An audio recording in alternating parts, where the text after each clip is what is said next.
tal? ¿Cómo están? Muy buenas tardes. Bienvenido a otro capítulo de Facebook Live, Defensoría Abierta Live. Hoy día vamos a conversar de un tema que llama bastante la atención, de qué ocurre con la salud mental en el proceso penal.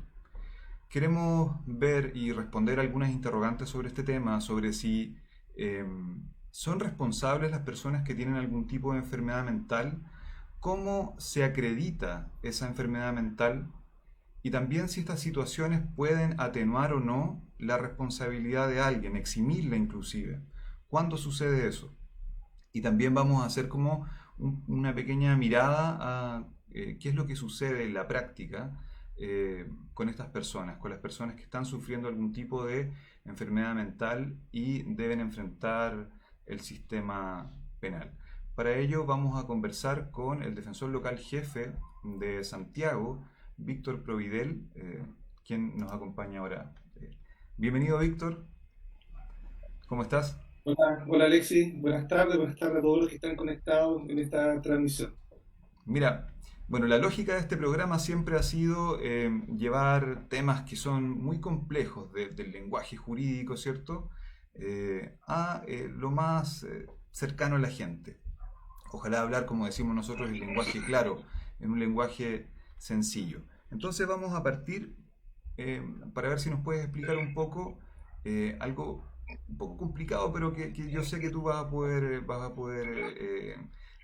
decir en palabras más sencillas. ¿Qué es ser inimputable en nuestro proceso penal? Bueno, es una pregunta fácil de realizar, pero difícil de contestar, pero vamos a intentar hacerlo de manera fácil y didáctica. Imputar una conducta a una persona básicamente significa poder atribuir esa conducta a determinada persona, es decir, poder hacerle un juicio de reproche, poder responsabilizarla de esa conducta. Y desde ese punto de vista, la ley presume de que todos tenemos, tú, las personas que están viendo el programa, cada uno de nosotros tiene la capacidad para poder distinguir lo prohibido de lo que está permitido. Y no solamente eso, sino que también tenemos la capacidad de adecuar nuestra conducta a dicho conocimiento. Es decir, por el hecho de vivir en sociedad, la ley presume que todos somos imputables, es decir, que todos tenemos cierta normalidad de actuación, cierta libertad de actuar. Por lo tanto, respondiendo en simple, lo primero que queríamos afirmar que la inimputabilidad es la excepción. La regla general es que todos tengamos que responder ante la ley, que todos tengamos que efectivamente enfrentar responsabilidad por los hechos y por las conductas que hemos realizado, pero en definitiva los inimputables son la excepcionalidad. ¿Y cuáles son las características? En términos simples, porque se ha escrito mucho sobre esto, se ha hablado mucho, básicamente ser inimputable es carecer de esa madurez, de esa capacidad para poder comprender el significado jurídico de la norma, es decir, no tener la capacidad de comprender lo que el derecho exige de mí, y también la incapacidad de poder adecuar mi comportamiento a dicho conocimiento.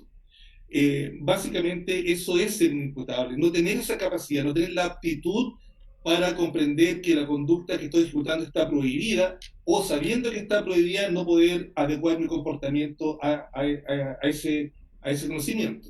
Ujú. Entonces, claro, son, según lo que tú explicas, son personas que no pueden comprender o no pueden adecuar el comportamiento, no pueden comprender la norma o sabiendo la norma no pueden adecuarse a ese comportamiento, no pueden respetar esa ley, no pueden respetar algo como no agredir a otro, como no llevarse algo que es de otro, por Exacto. ejemplo. Porque claro, la regla general es que todos podamos ser imputados, o sea, podamos ser investigados, ¿cierto? De algún hecho que pueda ser un delito.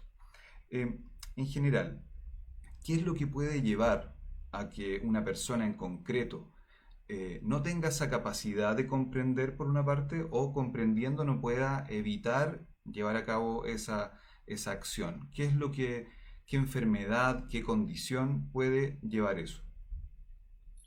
Bueno, la ley chilena y específicamente nuestro código penal no define lo que es un imputable o lo que es un inimputable. No tiene una definición de imputabilidad.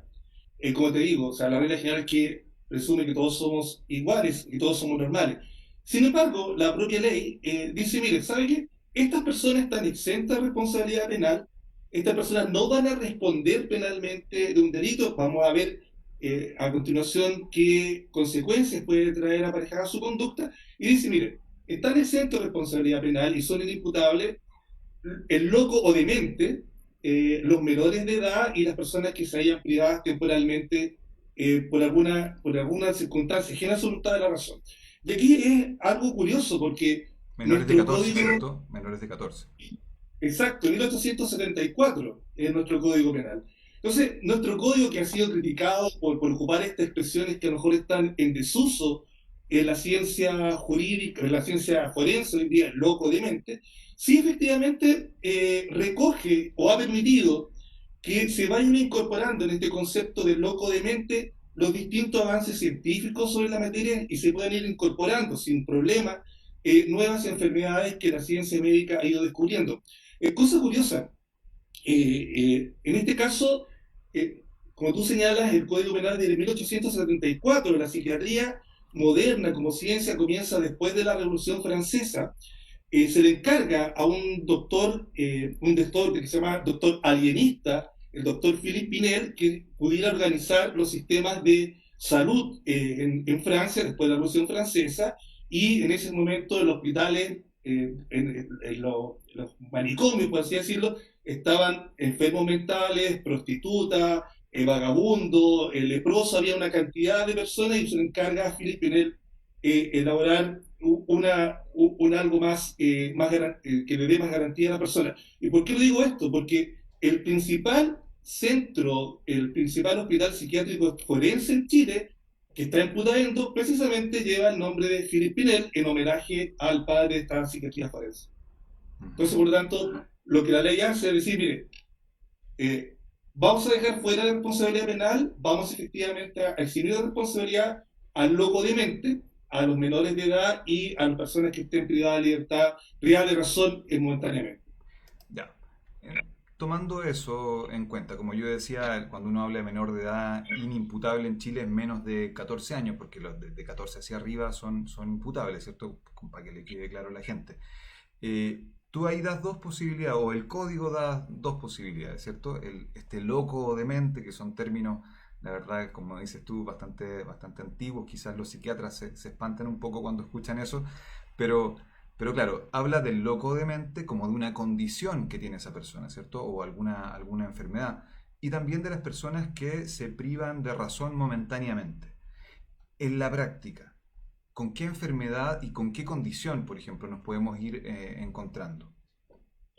Bueno, hay una variedad de situaciones que pueden efectivamente incorporarse dentro del concepto de loco o demente, pero si vamos a lo que es la psiquiatría, obviamente que en esa, y también acá pido disculpas si hay algún doctor en la transmisión o que después vea, tal vez pueda cometer algún error, pero dentro del loco demente actualmente se pueden englobar o se pueden incorporar todas aquellas personas que carecen de esta aptitud para conocer el significado jurídico de los actos. Y así se incorporan trastornos cognitivos como la demencia, trastornos psicóticos como la esquizofrenia, los trastornos de control de impulsos como la piromanía o incluso la adicción al juego y también los retardos o retrasos mentales.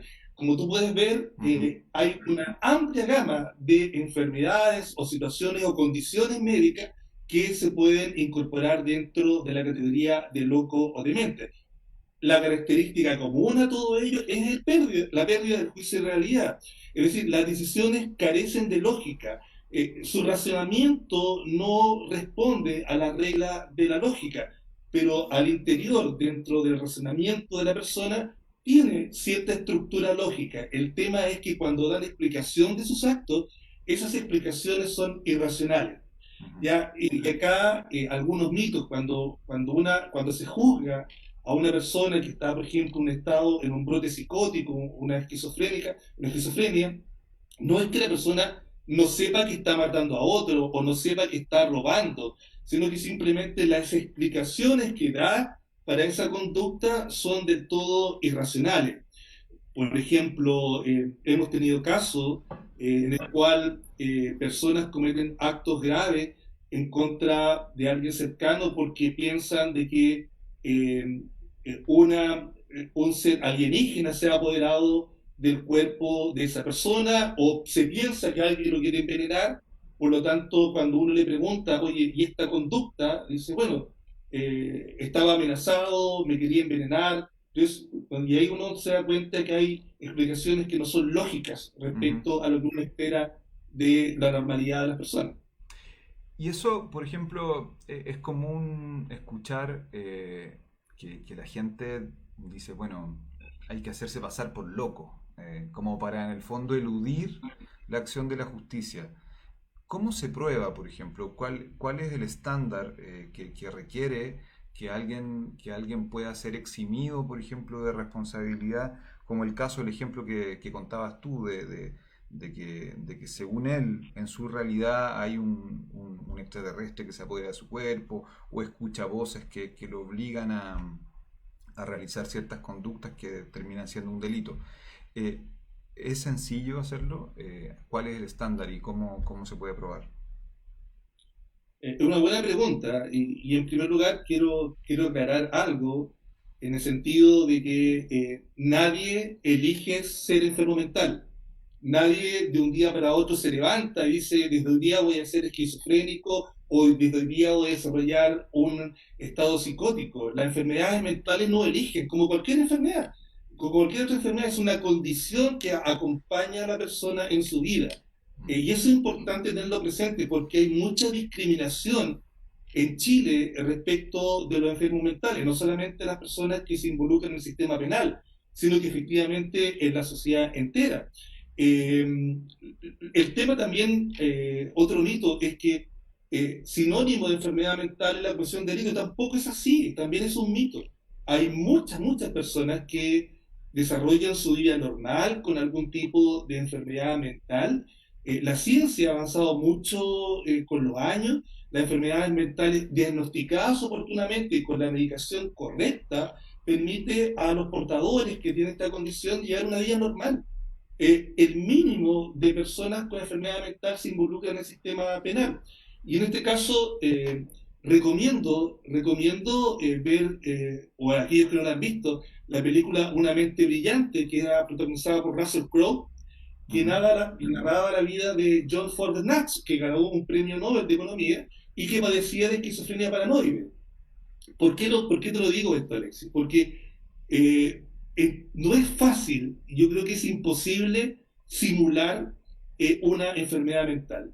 Eh, es un mito, errado por supuesto, señalar de que si yo me declaro loco, cualquier conducta que haya realizado no me va a pasar nada. Es imposible simular una enfermedad mental. Los procesos son complejos. La psiquiatría ha avanzado mucho en estandarizar los protocolos para detectar una enfermedad mental. No basta con decir escucho voces. Y acá me acuerdo muy claramente de todas las capacitaciones que hemos tenido eh, los defensores penales públicos, los defensores especializados en esta materia, de las voces. Cuando uno, cuando tú tienes un problema, cuando la gente tiene un problema, desarrolla un pensamiento y trata de buscarle soluciones. Pero uno sabe que son las propias ideas de uno dando vueltas en el cerebro, rebotando para encontrar la solución. Pero sabemos que son nuestras ideas. En la esquizofrenia se produce una escisión, se produce un quiebre, y claro, esas voces se piensa que se vienen de otra persona. Una persona esquizofrénica en un brote psicótico no es capaz de reconocer de dónde vienen esas voces, no es capaz de identificar que vienen de alguien determinado. Por ejemplo, cuando alguien te dice, la maté o lo maté porque efectivamente Dios me lo dijo, o el diablo me lo dijo, o mi abuelita me lo dijo, uno ya debería empezar a sospechar de que hay una simulación. Porque una persona realmente enferma, que padece una condición mental, no Ujú. puede identificar con precisión el origen de esas voces. Por eso es tan complejo. Por eso solamente escuchan voces y que efectivamente no pueden poder identificar de dónde vienen. Pero sí efectivamente las sienten como órdenes que deben cumplir. Desde ese punto de vista, no, es prácticamente imposible simular una enfermedad mental. No basta con decir que efectivamente uno está loco. En el peor de los casos, va a pasar alguna temporada en algún hospital psiquiátrico para evaluación, pero como te digo, la ciencia médica ha avanzado mucho en detectar situaciones que efectivamente puedan generar algún tipo de error y para poder descartarlo. Eh, y con esto, también para que no se me olvide, Sí, que, también se habla mucho de los psicópatas. Si los psicópatas son imputables o no imputables. Y los psicópatas básicamente es una alteración de la personalidad, pero no es una enfermedad mental. Una persona psicópata posee una personalidad anómala que no tiene empatía con el dolor ajeno, que no tiene empatía con el sufrimiento, que utiliza a la gente para beneficio propio, porque de verdad los psicópatas son imputables y son juzgados de manera absolutamente normal por el derecho penal. sí, esa es una muy buena aclaración. Hoy te están saludando de todos lados, ¿ah? Te están saludando de Antofagasta, te están saludando acá de Santiago, mucha gente que te estima, Víctor, y que le da mucho gusto verte aquí. Y bueno, volviendo al tema, buena la aclaración, porque en el fondo hay hay muchos casos de connotación social que son cometidos por personas que son calificadas como psicópatas porque efectivamente son capaces de cometer atrocidades. Por lo mismo son casos muy, muy connotados. Y efectivamente, como bien dices tú, esas personas enfrentan al sistema penal como cualquier otra persona y son imputados como cualquier otra persona. No tienen la posibilidad de salir. No, Probable, es una normalidad de la personalidad, claro, pero eso no se transforma. O sea, ellos no saben es una que están enfermedad mental. causando, exacto, saben que están causando dolor, saben que efectivamente saben lo que la ley exige de ellos y perfecta, pero no se ajustan voluntaria y libremente. Claro, esa es la diferencia. Eh, el otro aspecto que cuando empezamos a hablar, hablábamos de estos locos o dementes y también hablábamos de las personas que momentáneamente se habían o habían sido privadas de razón. ¿Ya? También, nuevamente en la práctica, porque siempre podemos explicar mejor si llevamos a ejemplo. ¿Cuándo una persona en la práctica puede verse privada de razón? ¿Cuándo esto puede eximirlo de responsabilidad penal o quizás también hacer que sea atenuada, ¿ah? Que también es una posibilidad. Bueno, es un tema complejo porque cuando la persona que enfrenta el sistema penal padece una enfermedad clínicamente diagnosticada, obviamente que en esos casos hay que evaluar si dicha condición mental influyó o no en su comportamiento. Pero la ley también se coloca en situaciones especiales en las cuales señala que por causa independiente de su voluntad pueden hallarse privadas de razón al momento de ejecutar la conducta. Y como la ley presume, o yo creo que la ley nos va a hacer un juicio de reproche, nos va a juzgar en la medida que hayan situaciones de normalidad. También la ley se coloca en situaciones, no las describe, pero señala cuando hay una situación excepcional que pueda privarnos nosotros de razón, también podríamos estar exentos de responsabilidad penal o a lo menos estudiar la posibilidad para rebajar la pena.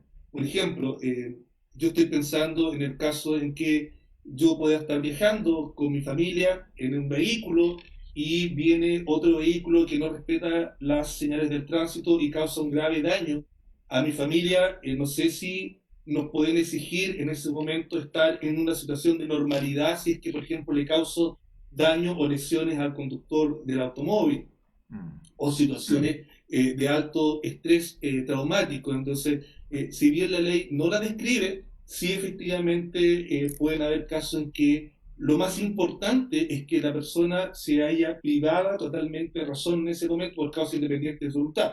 No así efectivamente si la persona se ha puesto en esa situación excepcional de privación de razón. Por ejemplo, el alcohólico, la persona ebria que se coloca al volante de un vehículo, aunque se quede dormido en el vehículo, dice, bueno, ahí también está privado totalmente de razón, pero en ese caso la ley señala que tuvo la libertad para beber o no beber y tuvo la libertad para efectivamente conducir o no conducir. Por eso la ley habla de causas independientes de la voluntad. Ujú, perfecto. Bueno, no podemos eludir el tema de... Hoy en día se está hablando mucho del caso de Hernán Calderón, hijo, eh, quien está en prisión preventiva por una causa que está en trámite. No vamos a entrar en detalle de la causa, porque es una causa que está en investigación y no está en la Defensoría tampoco. Y aunque esté en la Defensoría, tú no eres el defensor de la causa. Entonces, no vamos a entrar en sí en la causa, pero sí vamos a entrar a conversar un poco sobre si es común que suceda que alguien que tiene que estar o esperar una investigación en prisión preventiva pueda irse a una clínica psiquiátrica, si ocurre eso a menudo y bajo qué punto de vista tú o qué lógica uno podría explicarlo. Claro, efectivamente es una causa que está en trámite, que entiendo que pueden haber recursos pendientes. Eh, Cosa curiosa, varias personas lo conversábamos previo a la entrevista con Alex pensaban que esta entrevista era a propósito de ese caso, y no estaba programada desde mucho tiempo atrás, Es solo coincidencia, sí. pero solo coincidencia. Pero respetando la existencia de recursos pendientes y respetando que ese caso incluso podría llegar a nosotros como Defensoría Penal Pública más adelante, eh, sí, a mí yo quiero eh, destacar dos elementos Ujú. de la resolución. La primera de ellas es lo que venimos conversando durante esta entrevista.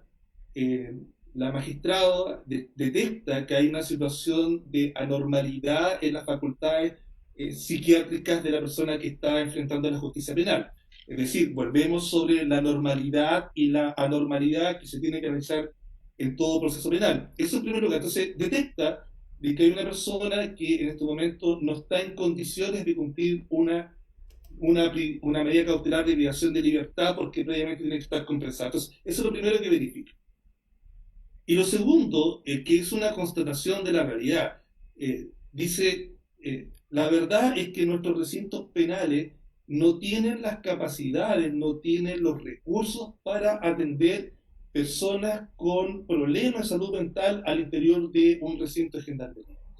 Y esto es muy importante tenerlo presente, porque de todas las defensas especializadas que tiene la Defensoría Penal Pública, que atiende personas en situación de vulnerabilidad, estamos hablando de niños, niñas y adolescentes, personas privadas de libertad, especialmente mujeres, migrantes, eh, eh, miembros de pueblo originario. Tal vez las personas que padecen una degeneración mental en el proceso penal son los más vulnerables de los vulnerables. ¿Por qué? Porque en definitiva, y es dramático constatar que cuando una persona enajenada mental llega al sistema penal es porque fracasó el sistema de salud pública. La oferta del Estado en salud pública está al debe. O sea, de verdad es que hay un gran déficit con las personas que padecen enfermedad mental. Ni hablar de los niños y adolescentes que no tienen ni siquiera mucha oferta de psiquiatría infantil juveniles. Entonces, la magistrada, lo que yo entiendo, lo que hace es decir, constatar estas dos realidades. Una situación de anormalidad en las condiciones de salud de la persona que está enfrentando el proceso penal y la falta de oferta técnica en recintos penitenciarios, dice, primero hay que compensarlo, vamos a enviarlo a una clínica y luego, efectivamente, una vez que tenga un informe que me señale que está en condiciones de enfrentar una situación de estas características, luego efectivamente ingresará. Y eso también es importante y que toca un tema pero crucial, eh, las respuestas penales respecto a las personas que efectivamente padecen de una enfermedad mental. Mm. Claro, esa es la situación. La verdad es que no existe dentro de nuestras cárceles tampoco mucho, mucha oferta para estas personas. Y tocando ese mismo tema, ¿qué es lo que pasa con alguien que tiene una enfermedad mental, enfrenta un proceso penal por, no sé, un delito violento, puede ser ya un homicidio, por ejemplo? ¿Esa persona es condenada de manera normal? ¿Es juzgada de manera normal? ¿Qué sanción puede enfrentar esa persona? Bueno, como, como tal como estábamos conversando recién, al ser una persona vulnerable, eh, al ser una persona que efectivamente está en una condición distinta al resto de las personas, la ley se encarga de otorgarle una protección reforzada. Es decir, a los derechos que tiene cualquier persona imputada en el proceso penal, la ley, nuestro Código Procesal Penal, refuerza esas garantías con algunas medidas. Por ejemplo, si hay sospecha de que esta persona al inicio de la investigación o durante la investigación puede existir una sospecha de inimputabilidad, dice, vamos a suspender el procedimiento, vamos a empezar un examen y vamos a suspender, lo que viene a ser la regla general, suspender las medidas cautelares que puedan estar pendientes. También la ley en esos casos dice, debe nombrarse un curador al ítem, o sea, alguien que represente los derechos de la persona en el juicio. Luego, si efectivamente hay mérito para privarla de libertad, esa privación de libertad no se llama prisión preventiva, sino que se llama internación provisional y se debe cumplir en un recinto especializado, distinto a la cárcel. Volvemos sobre el caso que estaba pasando recientemente. Y si es condenado también la pena tiene una finalidad y un nombre distinto que se llama medida de seguridad. Pero para llegar a esa pena, a esa medida de seguridad, a esa sanción de medida de seguridad, se requiere mínimamente que se acredite que la persona, que hay un delito y que en ese delito ha tenido participación esa persona. Es decir, aquí no estamos hablando de que por el hecho de que a una persona le imputen un delito grave y que es enfermo mental, va inmediatamente a medida de seguridad. No, puede efectivamente ser absuelto porque o no hay delito o efectivamente la persona no ha tenido ninguna participación porque probablemente tal vez era inocente respecto a los cargos que se estaban formulando. Ujú. Ya, ¿y quiénes son, un poco para explicarle a la gente, porque tú nombraste varios conceptos y varios elementos dentro de tu respuesta? Por ejemplo, nombraste la figura del curador ad litem, esta persona que representa los intereses de este imputado, que ya vimos que se había probado que tiene una enfermedad mental, ¿cierto? Alguien que tiene una condición especial. ¿Quiénes son, según tu experiencia, los que asumen esa condición de curador ad litem? Ha habido una historia con los curadores de delitos. Bueno, que los curadores de delitos son representantes de la persona enajenada mental durante el desarrollo del proceso, de la investigación. O sea, él representa, él debiera comunicarse con el abogado defensor, él interviene ante el juez, tiene derecho a ser oído, verifica las condiciones en las cuales efectivamente se están desarrollando las medidas cautelares, ve el informe, se comunica, todo eso. Entonces, es curioso porque en un momento determinado ahora sabemos un poco más de cómo efectivamente debemos tratar al enajenado mental dentro del proceso penal, pero en mucho tiempo nos nombraban a los propios defensores como curadores al ítem. Entonces era raro porque en definitiva, ¿cómo nosotros podemos controlar nuestra labor si éramos representantes y a veces abogados defensores? Claro. Luego, efectivamente, cuando se empieza a desarrollar esta discusión, dijimos, la verdad, señorías, parece que no es razonable considerarnos los curadores al ítem, y empezaron a nombrar como al defensor que estaba presente en la sala, o sea, al que estaba pasando por ahí lo nombraban curador al ítem para salir del paso. Felizmente pues, hemos aprendido y hemos desarrollado estrategias, y en eso gran parte tiene mérito todos los defensores especializados y las unidades de apoyo a la gestión de defensa penal, todos los trabajadores sociales que trabajan en la Defensoría Penal Público y en redes. Y hoy día, por lo menos donde yo estoy cumpliendo funciones, que es la Defensoría Regional Metropolitana Norte, tenemos el apoyo de la Fundación Gente de la Calle, que hacen una labor excepcional. No solamente permiten construir redes, permiten reconstruir la historia de vida de aquella persona, sino que también proporcionan curadores al ítem, es decir, personas que están ahí junto a nosotros trabajando para obtener el mejor resultado para la persona que está enfrentando el penal. O sea que es una labor realmente destacable y si están alguno conectado, mi más respetuoso saludo. Sí, no, la Fundación Gente de la Calle, bueno, Víctor es defensor local jefe en Santiago, en general la región metropolitana cumplen un rol fundamental en todo esto. Tenemos una pregunta, Víctor. María Catalina Zuleta nos pregunta sobre las personas que sufren una enfermedad mental, pero que no son inimputables, dice, pero que están bajo un control psiquiátrico y tienen sus medicamentos, o sea, en el fondo una persona que está estable, que tiene alguna enfermedad, pero que está estable y que enfrenta el sistema penal. Dice, ¿es el mejor lugar la cárcel para que cumpla una medida, por ejemplo, de prisión preventiva, o habría que buscar un establecimiento distinto? Buena pregunta. Mm, La verdad es que, como te señalaba, la ley señala de que efectivamente están exentos de responsabilidad penal loco de mente, pero se tiene que hacer un examen, un informe psiquiátrico forense, que lo realizan generalmente el Servicio Médico Legal o el Hospital Horvit o el Hospital Philip Pinel de Putaendo.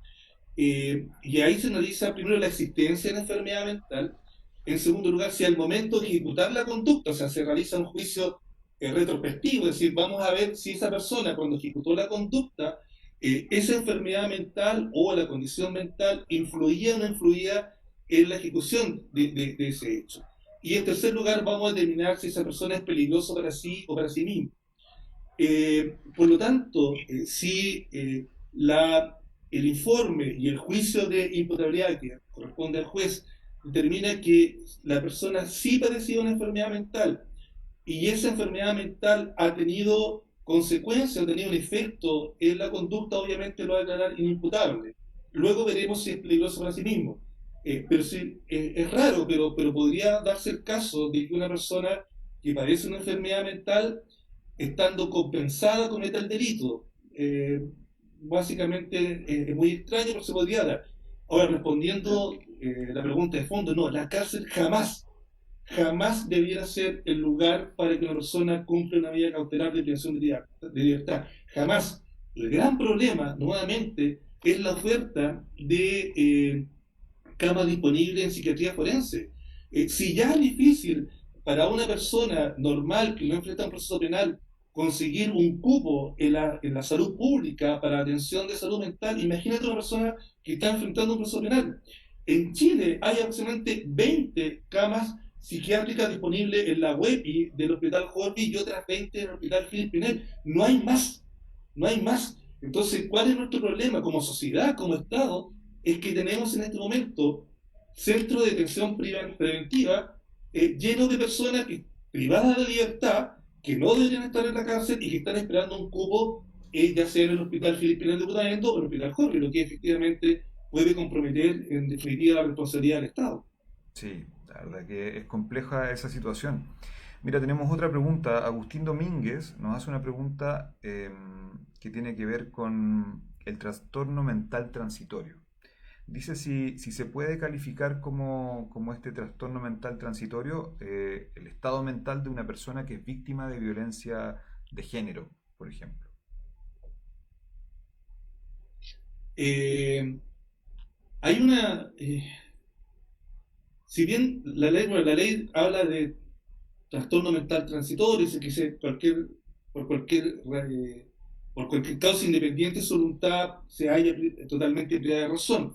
Eh, respecto eh, respecto de las personas que enfrentan situaciones de violencia, y hay un caso muy emblemático que se llevó en San Bernardo, una mujer que sufría constantemente situaciones de violencia intrafamiliar, que la sentencia establece que un estado de violencia permanente, Ujú. ha establecido de que también se encuentra una sensación de anormalidad.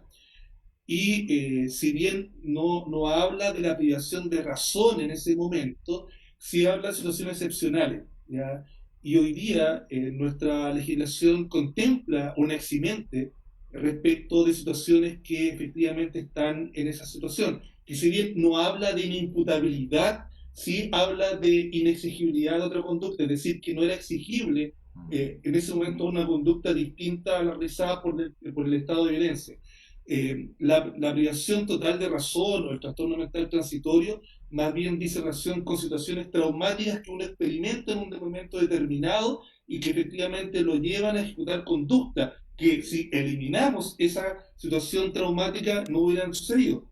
El caso que yo conozco en jurisprudencia es aquel caso en el cual efectivamente me puedo ver expuesto o se ve expuesto mi familia a un gran daño. Así que esa es un poco la respuesta. Ujú. Claro, en estos casos de violencia intrafamiliar, lo que, no sé, yo personalmente he visto tiene que ver con el miedo insuperable, con situaciones Claro, de ese tipo. De, exacto. Situaciones excepcionales, pero que realmente no afectan básicamente mi juicio de realidad. ¿Ya? O sea, efectivamente yo mantengo el control sobre lo que está ocurriendo y no tengo un juicio de realidad alterado, pero sí estoy enfrentando una situación tan excepcional, claro. un nivel de violencia tan extremo, que en definitiva mi conducta solamente se explica por esa situación de peligrosidad previa. Ujú. Sí.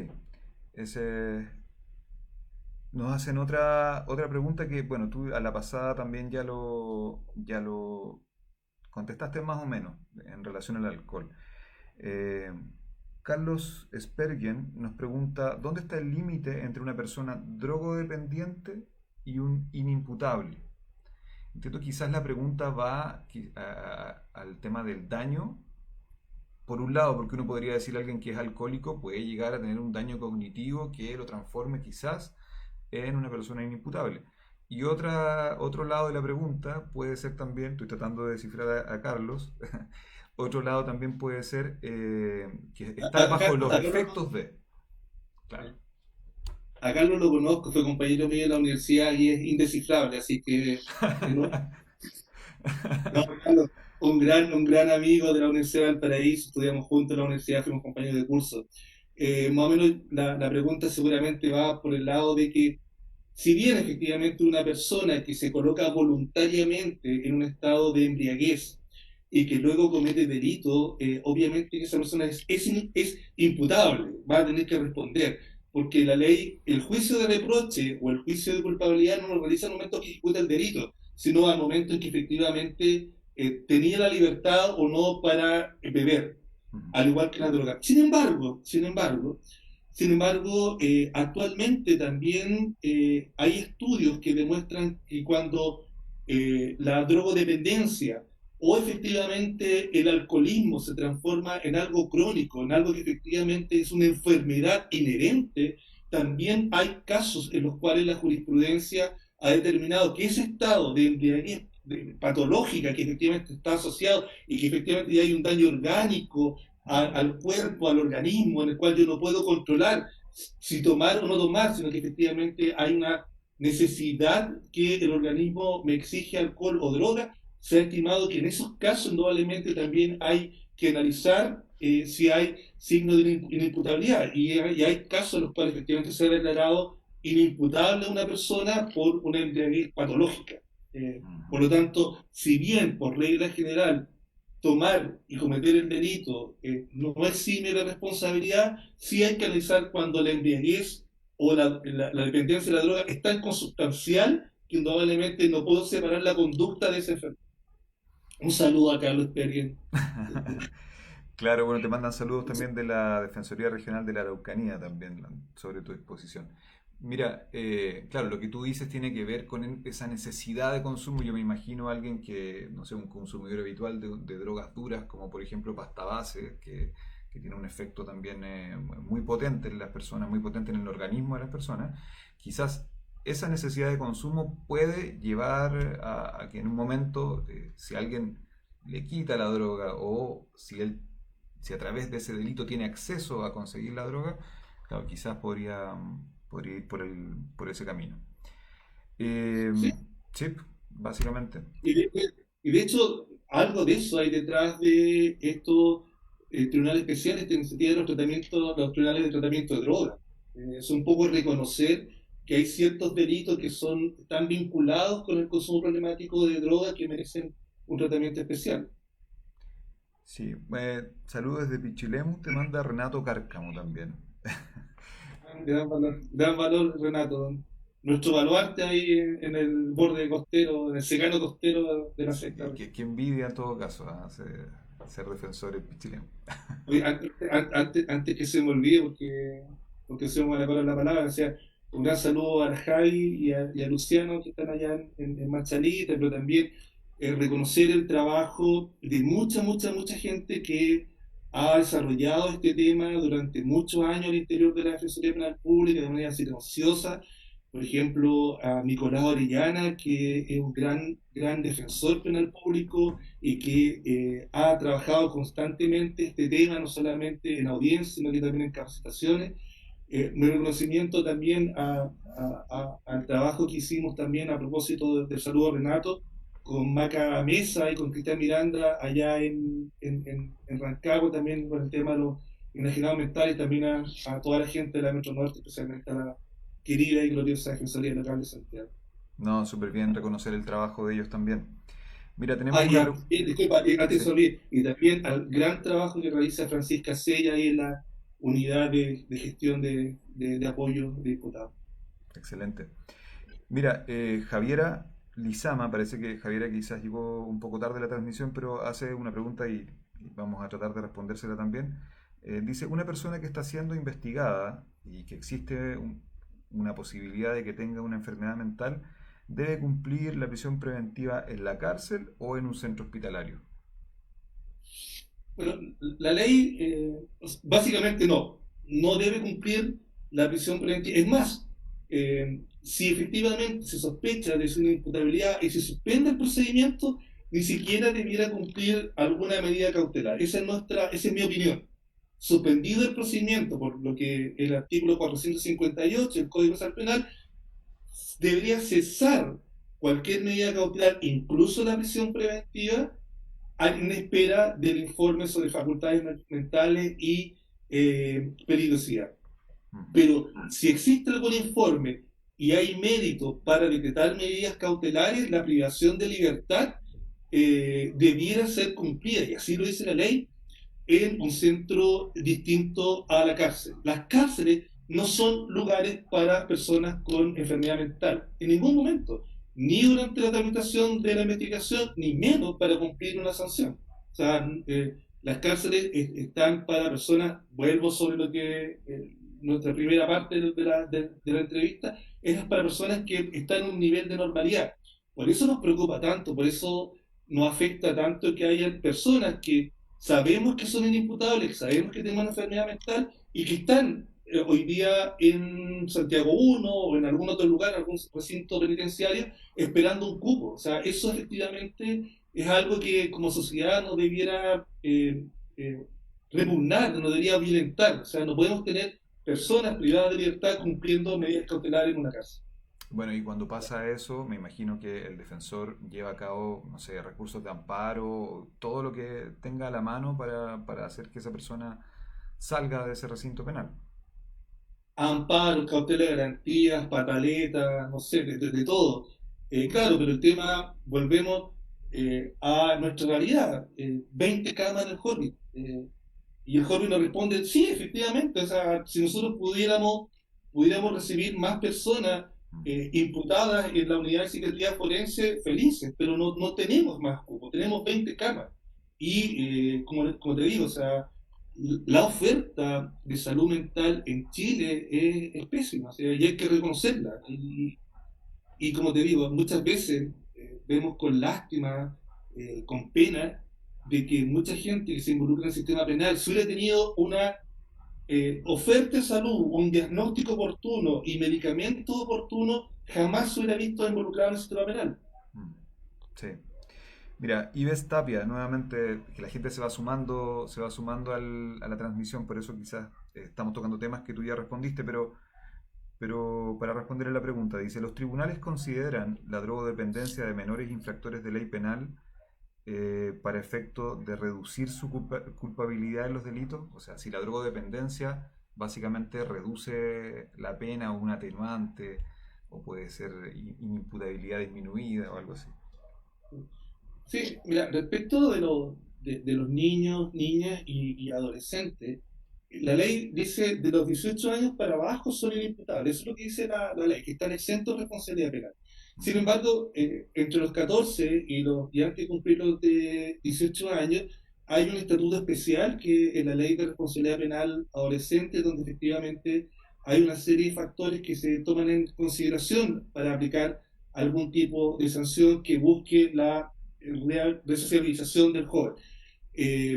Y dentro de eso, obviamente que el consumo problemático de alcohol, el consumo problemático de droga, es un elemento que se investiga profundamente en la vida del menor, la vida del niño o niña adolescente. Y si ese consumo problemático es tan complejo, es tan inherente a la vida de ese joven, que indudablemente puede llevar indudablemente a eximir de responsabilidad cuando ya es patológico, cuando forma parte de una enfermedad crónica, o indudablemente disminuir la responsabilidad, porque las enfermedades mentales pueden jugar, y los retardos también pueden jugar una doble función en el sistema penal. Una, cuando efectivamente no hay duda de que esa persona está privada totalmente de razón, o el juicio de realidad está absolutamente perdido, ahí la dice, eximamos de responsabilidad penal, vamos por otras medidas distintas a la sanción en la cárcel. Pero también puede que la afectación no sea de tal intensidad, o que el retardo mental no sea de tal intensidad, o que efectivamente el alcoholismo no llegue a niveles de privar totalmente razón, pero sí efectivamente hay una situación que investigar, igual que las drogas, y puede efectivamente aplicar lo que se denomina una eximente incompleta, es decir, no alcanza para eximir de responsabilidad, no alcanza para liberar de responsabilidad, pero sí para atenuar la pena. Yo personalmente no quiero ser autorreferente, pero yo he tenido casos, yo creo que todos nuestros colegas que están ahí conectados también deben tener casos que incluso, casos de ludopatía, o sea, personas que efectivamente tienen una adicción más o menos grande a los juegos de azar y han cometido delitos en dicho contexto. La ley ha señalado, mire, no tiene la intensidad para eximir la responsabilidad penal, pero sí para rebajar la pena, y han sido reconocidas como atenuantes, como eximente incompleta, rebajando más o menos de manera importante la pena. Ujú. Ya, pues Víctor, yo creo que ya vamos llegando al final.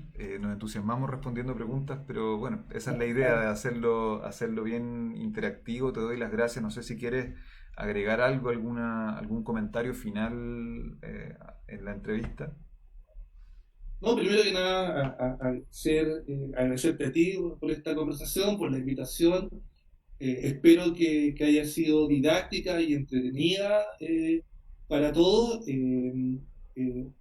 Para ejercer defensa penal se requieren habilidades especiales, se requiere un compromiso, y para ser efectivamente eh, eh, defensor especializado en casos de enajenados mentales también se requieren ciertas habilidades, se requiere intentar manejar un lenguaje médico, hacerlo, dialogar con el lenguaje jurídico, intentar efectivamente resguardar todos los derechos y garantías de las personas en esa condición, porque, insisto, yo creo que son dentro de las personas vulnerables los más vulnerables. Simplemente algún tipo de recomendaciones, aquellos que quieran, hay unos libros que, por ejemplo, este manual de psiquiatría para forense, para abogados, lo recomiendo, es bueno. Hay otra serie en Netflix que se llama Alias Grace, que también la recomiendo, que trata casos de el sistema penal y también inimputable. Así que gracias, un saludo a todos y muchas, muchas gracias. Bueno, muchas gracias a ti también, Víctor. Gracias por los datos también de literatura y también de Netflix que también ayudan, si básicamente si son basados en temas científicos, ayudan a comprender más estos temas. Le damos las gracias a todas las personas que estuvieron conectadas. Hoy día mucha gente estuvo viendo el programa, así que nos pone muy contento que este esfuerzo sirva para acercar un poco, nuevamente insisto, estos términos jurídicos, estas realidades que son a veces tan complejas, pero que estamos tratando de que más personas puedan entender y conocer para así también ejercer sus derechos. Así que muchas gracias y nos vemos el próximo jueves. Listo, muchas gracias.